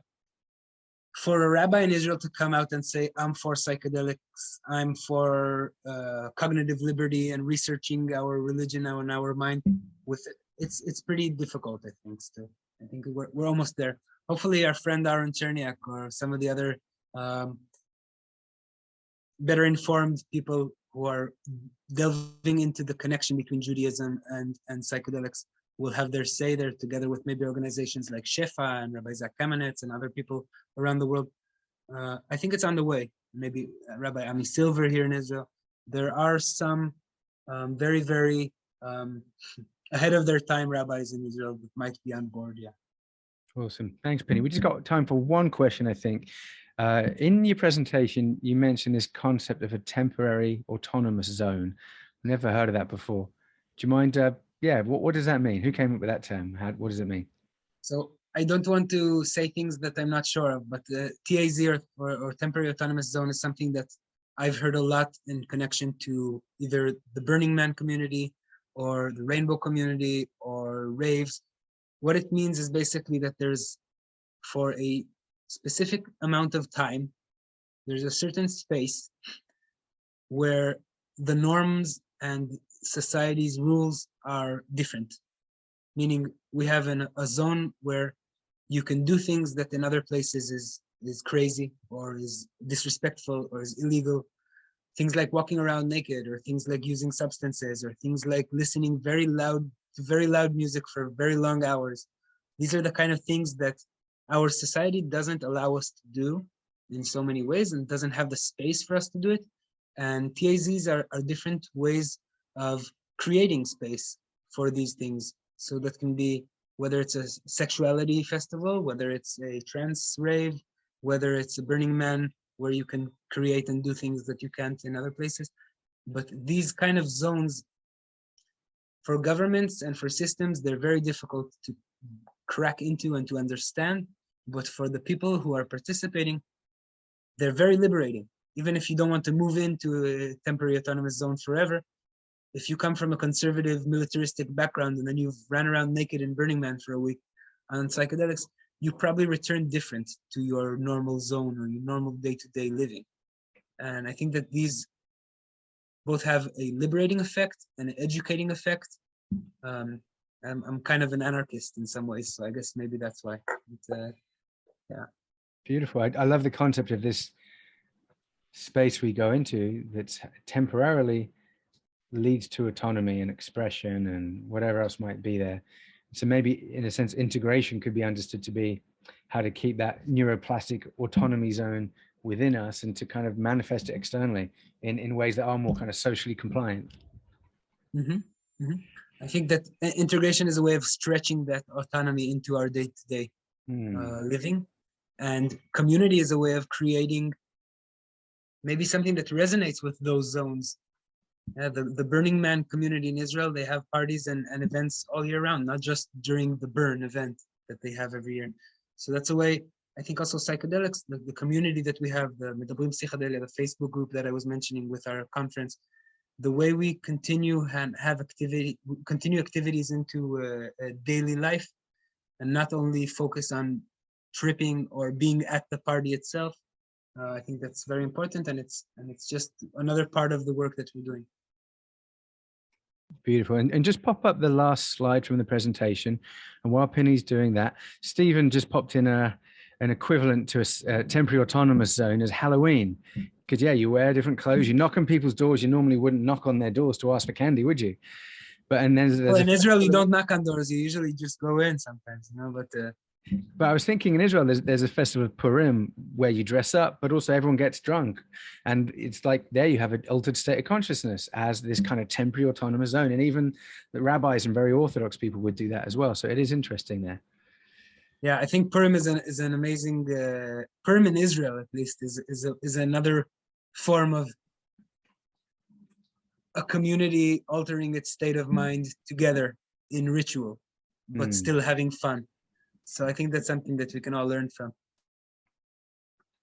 Thanks, Pinni. So these are Pinni's 2 websites, if you want to check him out. And this has been a pleasure, Pinni. Thank you very much for agreeing to do this, and for everyone attending. It's been wonderful having you here. Thanks for the questions. And if anyone still wants to kind of watch this recording, we're going to have it posted to our Psychedelic Today website. So that's psychedelictoday.com. People can just pay to get that recording, and it will be up there. So Pinni, anything else you want to close out with? I just want to thank you from the bottom of my heart for this opportunity to share my journey and my perspective. I just want to finish by saying thank you to everyone who joined, and also to say that if you have any kind of question or issue or want to understand anything that I said further, I'd love to hear from you.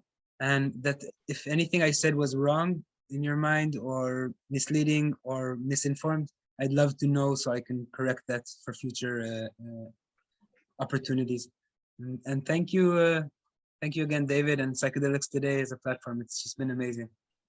Yeah, my pleasure. Thank you, Pinni. And just as a reminder, so all proceeds from today will go to our Diversity and Inclusion Tuition Fund and to MAPS Israel. So we're splitting the money half-half. And yeah, Pinni, what a pleasure. Take care of yourself, brother. Thanks, everybody.